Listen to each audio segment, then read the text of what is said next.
Welcome to Season 3 and Episode 2 of the Smarketing Talk podcast produced by Landscape Leadership. I am your host, Chad Diller, the Director of Client Success here, and I'm also joined by our CEO and founder, Chris Heiler. Thanks, Chad. Welcome, everybody. I hope you're having a great week so far. If you own or work for a company in the lawn or landscape industry, you are in the right place. This is where we share our candid thoughts on sales and marketing as it relates to companies just like yours. So thanks for joining us. I tell you what, here in Pennsylvania, where I'm at, the lawns are green and screaming. I'm mowing twice a week, or I should say, my son's mowing twice a week, and things are just looking awesome up here in the Northeast. What about down there? I mean, you probably had that happen a couple weeks ago. Yeah, it's pretty green down here in Texas. Lawns are looking fine. They'll be burned up in probably a month. Yeah. Maybe sooner with the Texas heat. Well, hopefully we get another year like we've had the last couple where it just kind of rained through the summer. I love having that green lawn all year. Today, we're actually talking a lot about lawns, or specifically selling lawn care. I'd say like half of our clients sell, lawn care treatment programs or applications or fertilization, whatever you may call it. And if you're in this type of business, it can be extremely profitable. And it's great because, in contrast to selling landscape maintenance work or design build projects, it's something you sell one time for the most part and has recurring revenue as the years go on forward. So we're going to talk a lot today about selling lawn care, something very near and dear to my heart. My start in this industry was a lawn care tech, and sprayed lots and lots of lawns and have a lot of miles on spreaders. So, and then sold the work for a long time too. So something very near and dear to my heart. All right. So I got a question for you, Chris. You're a design build guy, right? That's what you went to school for, and that's what you did most of the career when you were out there in the field, right? Mm-hmm. That's right. So I'm a lawn care guy. I came from that side predominantly and then got into it. So we came from opposite directions. So looking over the last 8-9 years since landscape leadership started, you kind of went from being really focused at design build, niche, to now we work with a lot of lawn care companies. So what are some of the things that you really appreciate or admire about these types of companies in our green industry? Ooh, that's a good question. Yeah, my background is in design build, and I always joke that I was kind of well, not even kind of. I was a total design diva back in the day, and I really didn't have much appreciation for lawn care companies. I didn't even know the difference between lawn care and landscape maintenance, to be honest about it. And I didn't have much appreciation for commercial maintenance, just because to me it was, I don't know, it wasn't in my wheelhouse, and I just didn't understand those companies as much as I understood design build. But yeah, like you said, we've been doing this now for almost a decade. So I've learned a lot more about these different types of businesses in the industry, the different types of business models. And yeah, no, I mean, I've really grown to appreciate and respect all of these different types of business models, including lawn care operators, commercial maintenance. I tell people all the time, if I was going to get back into the industry and start another service company, it would definitely be a lawn care company. And I would focus strictly on lawn care. If I was going to invest money in a company, I would want it to be a lawn care company. And that's because, I guess what I appreciate most about them is that it's, like you mentioned earlier, it's the recurring income. You sell the contract, and then that revenue is recurring month after month after month, as long as your retention rates are high. So I love that. I love that it's high margin. You don't need as many people really to execute on it. It's lower. I guess the biggest thing that appeals to me when comparing this, like lawn care, to design build, there's less risk associated with it. So you're going to get the margin that you're aiming to get. Where with design build, it can be very risky, and you might have a certain margin you're looking for, but one little mistake or oversight, you might have just lost all the profit on that project. So to me, at lawn care, it's less risky. It's the recurring revenue. To me, it's just a great business model, and that's what I would, if I were going to start over again, that's what I would get into, is the lawn care. Yeah, I'm a big fan of the lawn care companies we work with. I've learned a ton of stuff from them, and from you, honestly. Well, thank you. We all know profit's huge. It's about making money in this industry. And I know that that's something that's near and dear to your heart with how to help our clients and our listeners to not just grow, but to really make a lot on their bottom line. And you have a lot to say with that as it relates to lawn care sales. So without any further ado, here is Chris's hot take on lawn care sales. All right. Thank you, Chad. All right. So I want to give you guys a couple of financial scenarios to think about. And think about these as if you were a lawn care operator. And maybe some of you are, but think of this as a lawn care operator and think about which of these two scenarios you would prefer. So I'm going to give you two companies here. We've got ABC Lawn Care and we've got XYZ Lawn Care. ABC Lawn Care has 3,000 customers. Okay. XYZ Lawn Care has 6,000 customers. And we'll say each customer on average spends about $1,000 with each company a year. So the value of each customer is the same for each of these lawn care companies. So ABC with 3,000 customers is a $3 million company. XYZ Lawn Care with 6,000 customers, a $6 million company.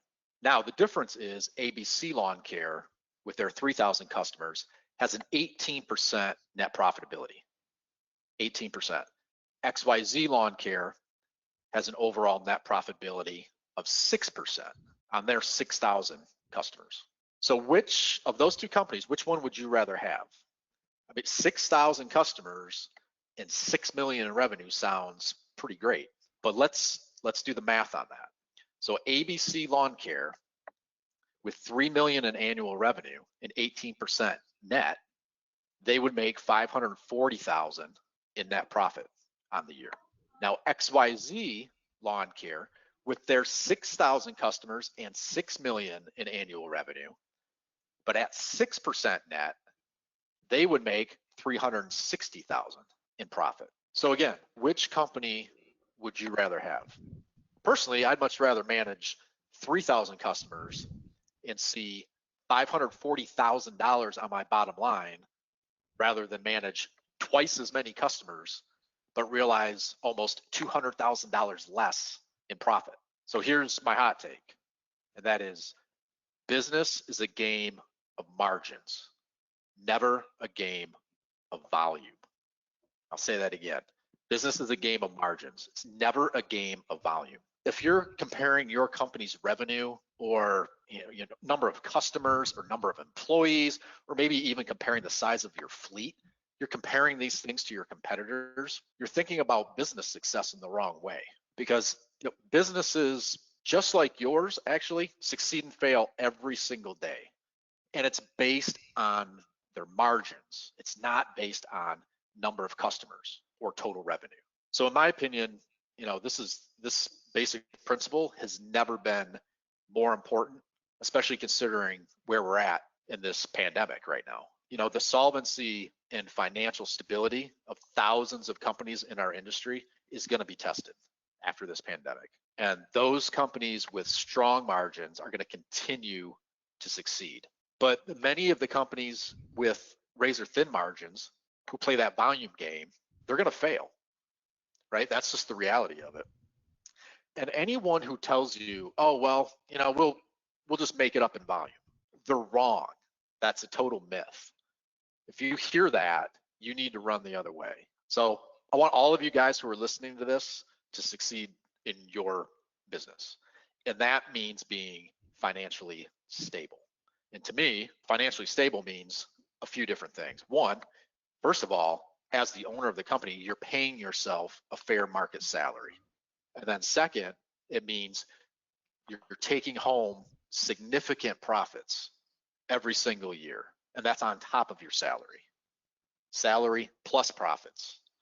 And then third, it means being financially stable. It means you have money in your bank, right? Money in the bank account for difficult times like we're facing today with the pandemic.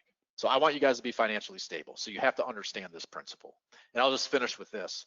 So a few weeks ago, I got an email from a lawn care operator, and it was a younger guy. So he has a lawn care business, and he's interested in selling his business. So he was asking me how much he could expect to get for his company based on the number of customers that he has.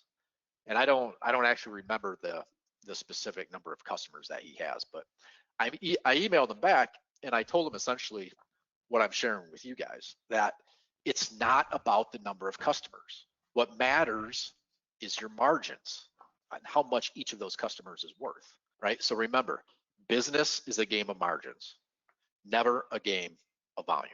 And I wrote a couple of articles about this recently, about the same topic. We're going to share those in I'll share links to those in the show notes on landscapeleadership.com. And I encourage you guys to read those articles if you want to learn more about this topic of, margins versus volume. Yeah, those are great resources. I was thinking back to our clients, we have about half of them that do lawn care. And when you start talking about profit, the first place my head goes is looking at the programs, how their lawn care programs are structured, how they're priced. And what I found in my years of selling lawn care is that often you go against two extremes. You have the little mom and pop companies that are doing like 4 or 5 visits. So the price tag's really, really low. They're not doing much. And then you have some of these big national companies that, they might advertise their 5 or 6 visit program. They get you signed up and then they just blast the crap out of you over the phone. And the game is adding more and more visits until the point where they're coming to your property 8, 9, 10, 11 times a year. Really annoying for a consumer. But I started thinking about this, how it relates to one of our clients, Oasis Turf and Tree. So they have 3 different types of lawn care programs, and they include a lot of stuff on their lawn care program. Well, if you're doing lawn care, you know that from a profitability standpoint, most of the battle is just getting to the property and paying a guy to be there and having the equipment. The product, which is really what the clients are paying for, those extra treatments, really is the cheap part of that. So the thing I love about Oasis is not only are they growing in volume, they structure their services in a way that they can really get more dollars for a lawn care program while they're already initially selling it. So I got Adam, the VP of sales for Oasis, on the phone, and we had a brief conversation talking about how do you sell so much lawn care. And he has some really great tips that he wants to share with you about how to build an inbound lawn care sales organization.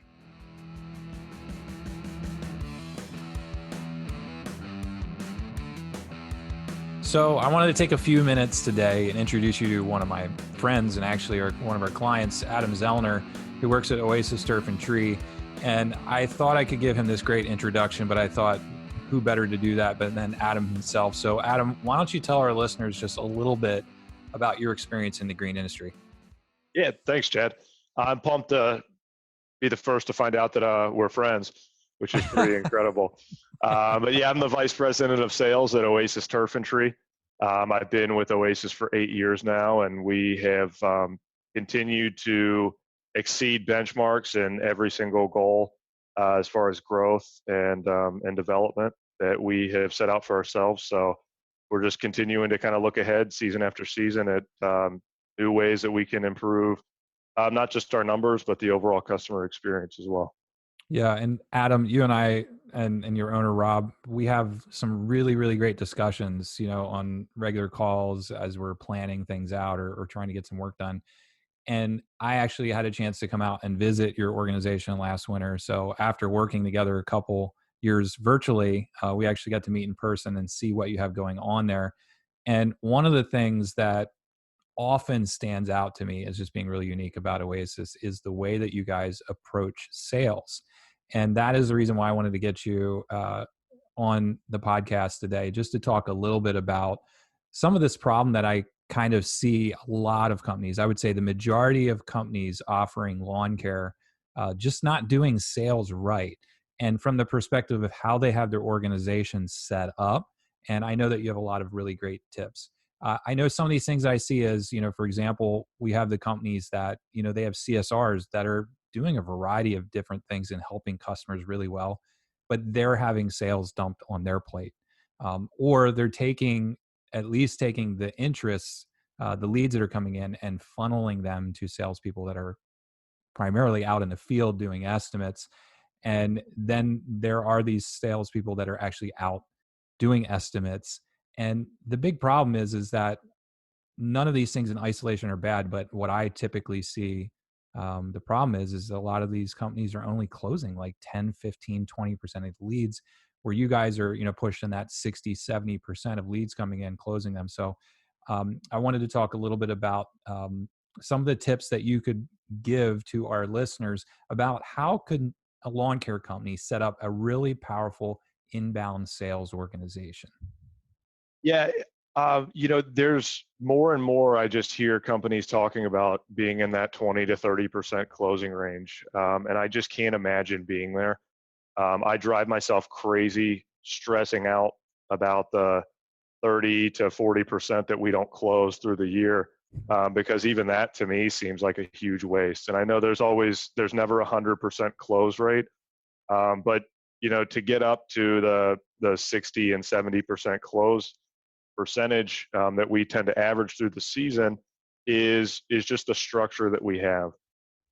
Throughout talking with other professionals in the industry, I think everyone has the desire to do sales, but I think overall there's a lack of respect for what goes into sales, and a lot of times it's kind of met with the attitude of, well, in the spring we're just order taking. It sells itself. A lot of I hear a lot of that type of thing, and that frustrates me because it's not order taking. There's people that'll call and they'll say, I want to sign up for service. Absolutely, you're going to have those, but you still give them a presentation just like you would anyone else. It's the way that customer is now perceiving their first interaction sometimes with your company is being treated just like a customer that knows nothing. Some people walk in the door, they know exactly what they want, but they shouldn't be treated any different than a customer that has questions, and they should still be presented the service across the board. So following a process for sales is important, and in doing that, there has to be clearly defined roles in the sales team to customer service. So we cross train all of our team members. We have customer service representatives that would sell just fine, but that's not their role. Their role is helping customers kind of find guidance and direction when they need it. And we have a team, which is our sales team, that's built specifically for presenting the service and closing at a higher percentage. And when you're presenting the service and you obsess over your presentation and the way that you communicate with customers, then you start to find yourself in kind of that 60 to 70% close range, which is it's a nice place to be. Yeah, and I know your people are really available as well. That's one thing that definitely stands out to me, that you guys, normal business hours aren't really your normal business hours. So what kind of hours do you suggest, and what have you seen the evolution of that, like within your own organization over the last, like 5-10 years? Yeah, 8 years ago when I started, I was working in sales noon to 9, and that was what was determined to be the best selling times, because you get people that get off at 5 o'clock, and that's their availability, is that 5 to 9 time frame to follow back up and to be available for follow-ups. More and more though, over that time frame, contact times have changed. Kind of that sweet spot has started to move itself further and further into the normal hours of the day. And it's kind of comical. It's like people don't mind taking phone calls and signing up for service while they're on the clock at their job. It's just something that people regularly do. It's like, oh yeah, call me anytime. I'll be at work tomorrow. That's perfect. It's like, I'm not sure how you do your job, but I'm not signing up for services while I'm at mine. But what that's led us to do is now we work 10 to 7. We are available earlier in the day, which is when people want to be called. They want to get it off their to-do list earlier in the day. And most people are kind of bothered and inconvenienced by receiving that late night phone call now. So out of respect for the customers, as well as the people we're cold calling, we just kind of cap that at 7 o'clock now. Yeah, you guys actually have some weekend hours as well on Saturdays. And then I think you and I have talked before that, you've suggested to your salespeople, if you get a lead on Sunday, if you want to call it, you can, but you don't have to. And it's just really great to see you guys being so responsive to prospective clients that are coming in. And some of that leads to, next point is that you guys don't just, take the call and stop, or call one time. You're really diligent with this follow-up. So tell us a little bit about your follow-up procedures. Yeah, the first phone call is really important, the timeliness of it. We get a response from customers all the time of, wow, I just entered my information online, you're already calling me. They're amazed, especially at 6 o'clock at night. When that email comes in, I forward it to a guy, and people right away are they're just impressed with how quick we are to respond. So within a couple hours, especially during peak time, we make sure that first phone call goes out, and then during the day we reach out at least twice the first day to make sure that we're following up with customers and getting them on the phone. Within that first 4 days, we will attempt through email and phone call in the 5 to 6 time kind of attempted contact range. Yeah, we talked a lot about phone calls so far. So what would you say to some of these companies that are, taking these inquiries and going out and running estimates on properties, and that's their primary means of how they sell lawn care? I would not do it. I would just strongly suggest build a phone team that's available to not just current customers that are calling in to ask questions, but also more efficient to reply back to estimate requests. People call in, and when you set the guidelines or kind of the expectations of how you do business with a customer, they're fine with it. They just want you to explain to them how the process goes. And sometimes customers think that you need to be out to look at the lawn, and you need to meet them. And when they find out they don't have to meet you, it just makes service so much easier. You're more efficient. It's simple for the customer. And that you'll have the people that are adamant. They've maybe been burned by a company in the past, or weren't happy with the way things went when they did it, and they just want 100% confidence that you can address their problem. And you might have to meet them face to face. But 98% of the people that you're on the phone with, it's not necessary at all. Yeah, well, you guys definitely have a system that's working there. Just to give some of the listeners perspective, when we talk about managing leads, there are months just alone, the things that come through the website, that Oasis's team is handling like 1,000 or more leads on a busy month. So you guys definitely have a volume, and if you have been that successful in closing those on the phone, then you can take that tip to the bank. One of the things that I know about selling on the phone, because I've done it, in my past, selling lawn care on the phone, is that some people are better suited for it than others, which may be a topic for another time. But as a whole, how do you keep an inbound sales organization, people that are on the phone a lot throughout the day, how do you keep them engaged and excited over the long haul and make them want to do that, not just for a year or 2 years, but actually be engaged for a long period of time? For me, it's all about keeping things fun.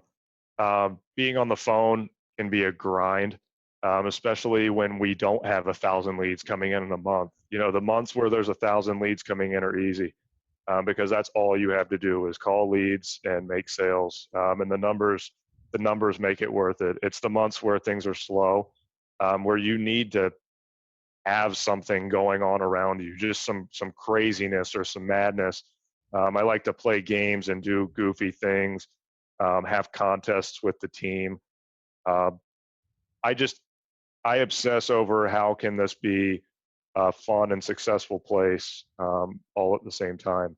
I will be honest, there's times where it doesn't seem on paper like something that a company should be doing. But I fortunately have gotten the trust of Rob and Angela here, and just to kind of see how it changes the mindset and the attitude of people. It really makes a difference, and I think that makes a huge impact on the way that somebody comes in and approaches their job. And the other thing is just having that fine, like kind of understanding the fine line. Like you can absolutely have fun and be crazy, but if that's all it is, then it's like Animal House. It doesn't work for anybody. Eventually, it's going to fall apart. But you've got to also have just dedication and overall willingness to train and get better and look at the places where we're falling short, and look at how we can improve that. When I say that looking at the 30% that we're not closing is something that I obsess over, like we talk about that as a team, and I don't beat the guys down about it, but I just let them know, when the Patriots win the Super Bowl, they don't just kick their feet back and say, hey, we're using this year's playbook next year. It seemed to work really well. They look at their game tape, they study, and they obsess over how we continue to get better. And that's what I do, and that's what works the best for us.